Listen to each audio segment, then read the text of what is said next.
प्रेग्नन्सीच्या कुठल्या महिन्यात नेमकी काय काळजी घ्यायची? फर्स्ट प्रेग्नन्सीमध्ये अनेक महिलांना खूप शंका असतात. नेमके काय करायचे आणि काय नाही करायचे यामध्ये त्या गोंधळून गेलेल्या असतात. तुम्ही देखील कन्फ्यूज असाल तर हे 3 टप्पे लक्षात ठेवा. पहिला टप्पा, सुरुवातीचे 3 महिने. बाळाचे अवयव तयार होण्याचे हा नाजूक काळ असतो. या 3 महिन्यामध्ये फोलिक ॲसिड आणि पुरेशी विश्रांती घेणे गरजेचे असते. दुसरा टप्पा म्हणजे 4 ते 6 महिन्यापर्यंत हा आरामदायी काळ असतो.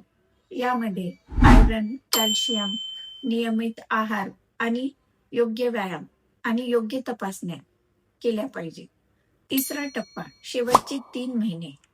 वजन वाढणे, थकवा येणे असे वेगवेगळे प्रॉब्लेम्स येतात. बाळाच्या हालचालीकडे लक्ष ठेवणे, सूज आणि रक्तदाबावर नजर ठेवणे गरजेचे असते.